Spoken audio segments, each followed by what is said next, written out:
Hello， 大家好啊！歡迎又翻到嚟 Lazy Edmond 氣爆周圍遊。今集呢，我哋會去睇下呢一間喺深圳寶安區全新嘅美學設計酒店啊！深圳寶安京基華邑酒店。知佢雖然呢係一個中國風嘅設計呢，但係呢唔會話呢有老土嘅感覺。酒店夠新夠型之餘呢，又有豪華自助餐俾你嘆。呢一個係龍蝦肉丸鍋， 5星級設備，豪華健身室、游泳池任你玩。我哋即刻去探索下呢一間咁靚嘅酒店啦！我啱啱咧又喺深圳灣過咗關啦。今日咧我就會住下一間咧喺深圳咧叫做深圳華邑酒店。我就對呢一個酒店品牌咧比較陌生啲啦，唔知你哋大家有冇聽過啦？同埋聽講呢一個華邑酒店咧就係洲際酒店集團旗下嘅一個咧喺國內嘅5星級品牌嘅酒店嚟嘅。咁我而家咧就出發去酒店啦。咁一陣咧就同大家睇下咧呢一間深圳華邑酒店咧究竟係點樣㗎啦。咁我今次去住呢一間酒店呢，都係用 KKday 嘅一個咧非常之優惠嘅住房 package 嘅。咁個 package 係點啊？同埋價錢就片嘅，稍後先講啦。而家呢，首先講講咧點樣去呢一間酒店先。呢一間深圳寶安京基華邑酒店呢，就喺寶安區嚟嘅。當日我就喺深圳灣口岸 call 車呢，其實30幾蚊就到酒店啦。平啲嘅方式呢，選擇搭地鐵一樣得㗎。你可以搭1號線去固樹站啦，然之後呢 call 車呢，其實10蚊雞左右呢，就到酒店㗎啦。洲際酒店集團旗下嘅深圳寶安京基華邑酒店嘅全名叫做呢一個華邑酒店嘅品牌呢，其實係洲際酒店旗下呢喺國內獨有嘅品牌嚟嘅，而且呢一間呢係洲際酒店旗下喺廣東省嘅第一間華邑酒店嚟嘅。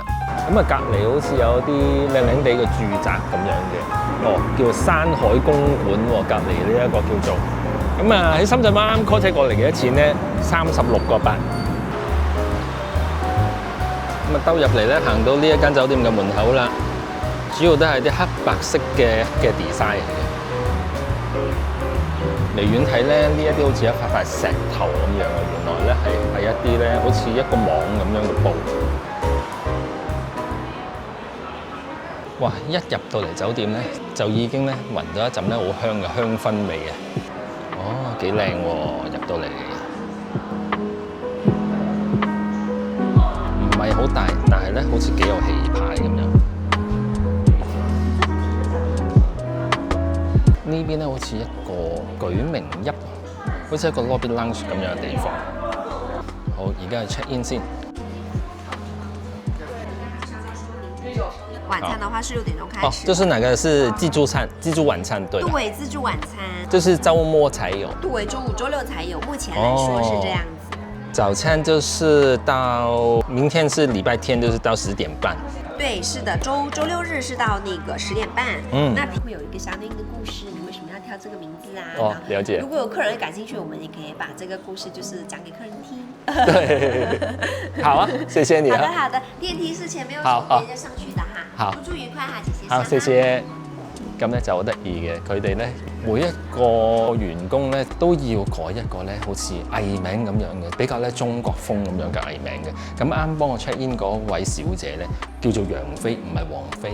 我話呢一個係咪你真名嚟嘅？佢話唔係，佢話我哋係要改一個比較中國風嘅名嘅咁樣。個 lobby 好靚，我好中意呢一個 lobby。有人結婚影相添喎。好啦，我哋而家上房啦。係啦，咁我今次住嘅咧就係16樓。好啦，1606，呢一度到啦。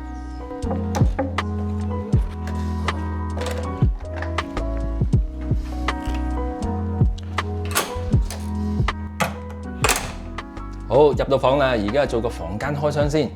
嗱，入到嚟左手邊呢一個 panel 咧，好勁噶。頭先咧係冇着燈啦，而家咁樣啦，行翻埋去咁樣咧，佢係會自己着翻燈噶喎。咁陣間佢又熄咗燈噶啦。咁跟住咧，你附近有嘢喐咧，佢又會着翻燈噶啦。跟住咧呢一邊啊掛衫嘅地方咧，咁啊呢一度咧有一包喎，見到咧寫住浴袍嚟嘅，一陣間可以嚟睇下先。夾萬啦，咁就下邊咧有一盤拖鞋啦，同埋啲洗衣袋。左手邊咧係洗手間嚟嘅，咁我哋一陣間先睇下啦。呢邊咧有一個咧有點中式嘅 mini bar 喺度啊，上邊咧有一 set 茶具咧都非常之中國風嘅。咁裏邊咧都係一啲比較中式嘅茶包嚟嘅。呢一度咧仲有一張咧泡茶嘅指引添。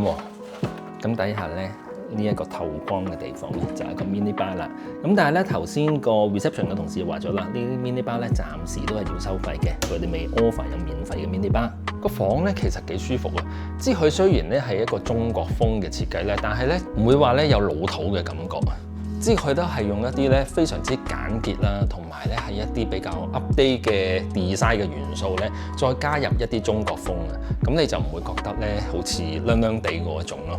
電視機咧，我估計應該大概有50零60寸到啦，都有一個咧幾舒服嘅長梳化位。呢一個係一個 twin bed 房啦，咁個床咧都係一個 double bed 嚟嘅。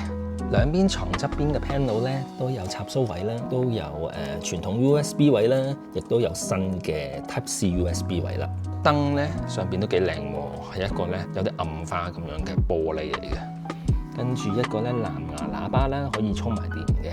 有少少似咧一啲沙畫裝飾嘅畫，係一條錦鯉嚟嘅。呢一邊咧有一個雲石台啦。我先頭睇間房嗰時咧，見到呢一張工作台咧，我話哇咁矮嘅，咁咪喺度做嘢咧好辛苦咯，耷到個人咁低。咁啊而家咧坐落嚟咧，咁又覺得啊，如果你擺個電腦喺度咧，咁啊用 mouse，我覺得咧又完全就到嗰個手位嘅喎，應該都 OK 舒服嘅。咁我哋睇下個景先。嗱，今次咧 Under KKday 呢一個 package 啦，咁佢哋咧會自動提升咗海景房嘅。咁雖然咧唔係話向正面前呢一大片海啦，咁但係咧我哋嗰邊咧都見到遠處咧係有海景㗎。嗱，咁先頭佢哋介紹咧就話旁邊呢一個唔知叫做鐵咩山公園啊，都係一個咧觀賞日落嘅好地方嚟嘅。我哋睇下沖涼房洗手間啦。咁咧呢一邊房可以直接咧開咗道門入嚟啦，咁呢一邊咧就係頭先個 corridor 嗰個入嚟嘅門口啊，即係有兩個門嘅，你亦都可以咁樣閂埋咗個門去啦，係啦，咁呢一邊都可以閂門啦。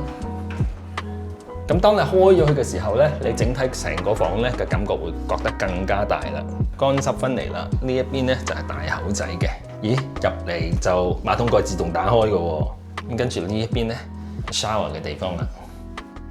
同埋咧，我幾中意去呢一個 shower room 同埋嗰個大口仔嘅燈光啊，我覺得幾有氣氛嘅，即係黃黃地色嘅燈光咧，即係喺度沖涼都會覺得舒服啲啊。因為黑色咧一啲石做咁樣嘅洗手盤，做呢一間房咧都係大概20分鐘左右啦。咁暫時嚟講咧，我覺得呢一間房咧都非常之舒服啊。咁整體比呢一間房都幾高分嘅。我特別中意咧嘅牆嘅設計啦，有啲暗紋咁樣嘅木板咧，咁啊有啲坑紋咁樣啦，幾特別嘅。同埋我住酒店咧最中意個酒店房咧係用木地板嘅，尤其是呢一啲比較淺色嘅木地板咧，會覺得間房簡潔、乾淨、舒服。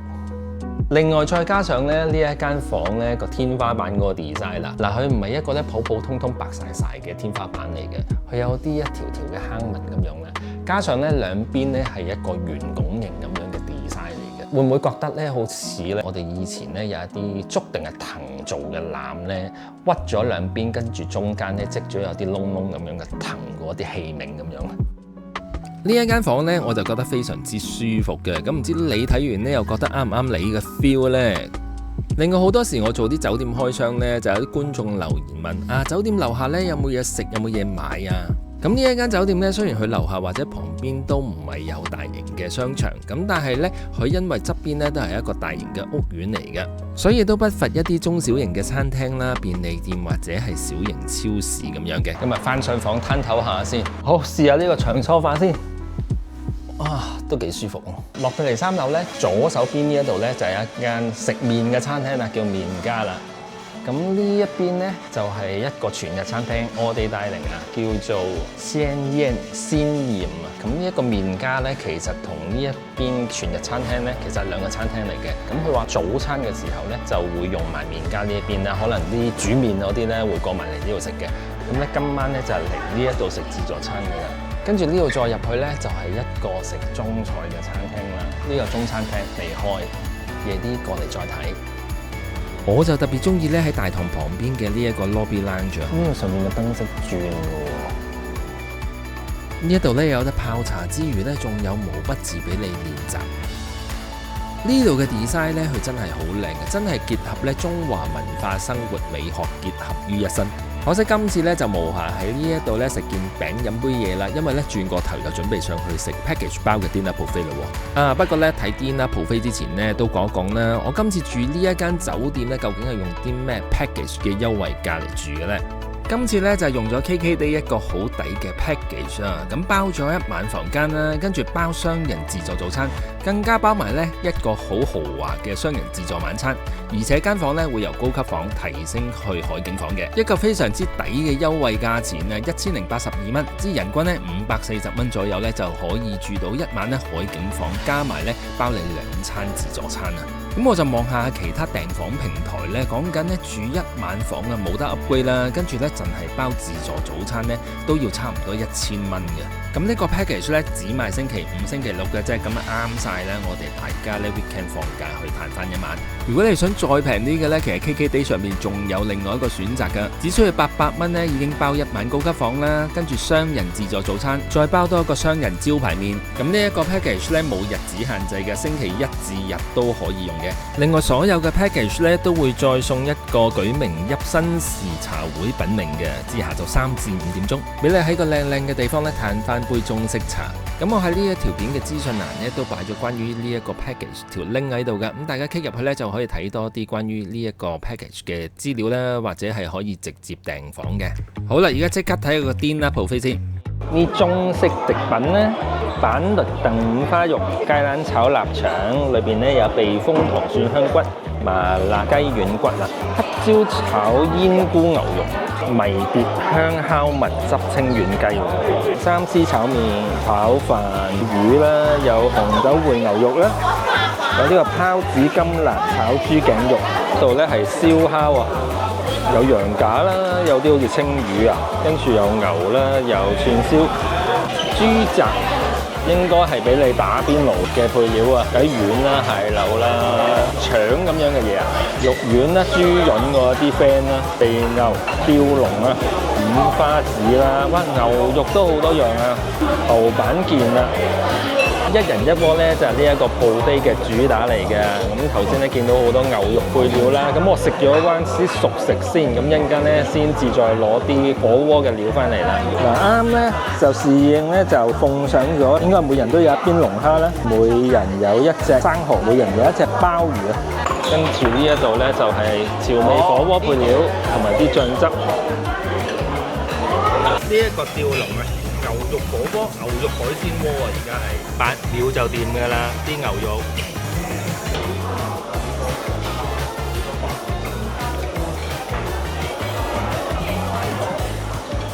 另一邊廂咧，呢一邊又煮緊啊，呢一個龍蝦肉丸鍋啊。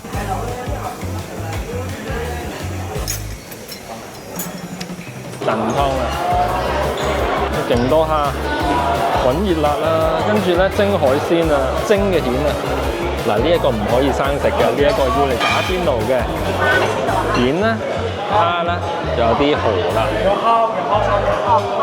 跟住燒雞、燒鴨定燒鵝啦，然後有叉燒。呢邊啊好多壽司啦，魚生都有啊，有多1、2、3、4、5、6、7、8、9款壽司啊。跟住咧魚生有紅希靈魚啦、黃希靈魚啦、素鮑魚啦、蘭花蚌，仲有啲金槍魚啊同埋蝦啦、三文魚啦同埋吞拿魚嘅生果類啦，火龍果啊、橙啊、西瓜、蜜瓜，哇好多菜啊呢一度。跟住汽水任攞。啤酒啦，有 Hoegaarden 啦、青島啤啦、Budweiser 啦，有4款果汁啦、檸水啦，跟住啲紅白酒喎，紅白酒都係可以任你飲喎。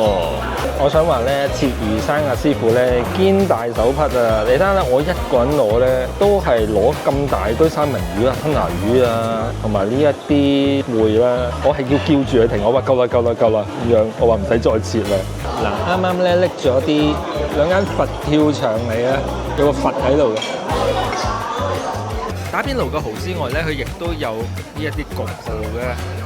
睇完晒熟食咧，睇下啲甜品類嘅嘢啦。喂，啲甜品幾靚喎！就有熔岩巧克力啊，跟住好多葡撻，有海鹽芝士蛋糕啦，仲有呢一邊呢一啲啦，涼粉啊、啫喱啊，有6款雪糕啊。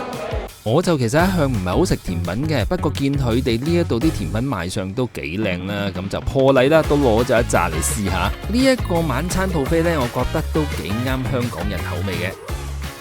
上個康體中心我睇下先。作為一間5星級酒店呢，當然都要有一啲康體設施啦。咁喺最高一層樓啊，24樓呢，有一個幾大型嘅健身室嘅。咁我平時都有做開下 gym 啦，我見佢哋呢一度嘅健身器械呢，酒店嚟講呢都算足夠齊備㗎啦，而且呢仲對咗一個咁靚嘅 feel 添。側邊有一個幾大嘅泳池啦，旁邊全部落地玻璃啊，日頭呢日光非常之充足，夜晚呢燈光氣氛亦都唔錯。望落去呢，泳池應該都有25米嘅，酒店嚟講都算大㗎啦。打算游水嘅呢，記住帶翻自己嘅泳帽啦，因為呢係需要有泳帽先可以落水嘅。The next morning， 好啦，到咗第二朝嘅自助早餐呢，亦都係非常之豐富，同埋呢都係個 package 包埋嘅。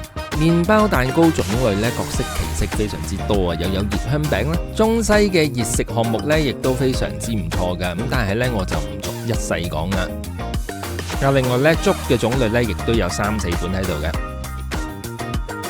特別之處呢，佢哋就會用埋隔離嗰個餐廳麵家，咁呢就會煮一啲呢比較地道特色嘅麵嘅。我哋呢就自己攞咗 buffet 嗰邊有啲炒豬肉呢，加埋落個麵嗰度呢，另有一番風味啊！今次嘅酒店住宿分享呢，暫時睇到呢一度先啦。咁你睇完呢一條片呢，唔知你又有冇興趣呢 book 翻一晚去 hea 下啦？另外順道都提多一樣嘢啦，如果你 check out 咗呢，又咁早未想翻香港住呢，都可以建議你呢去埋深圳嘅歡樂港灣同埋呢大型購物商場寶安一方城 call 車去呢，其實都係3、4個字左右嘅啫。中意呢一條片嘅呢，記得俾個 like 啦，同埋幫手 share 條片出去啦。記得訂閱埋呢一個 channel，撳埋鐘仔啦。我哋好快下條片再見。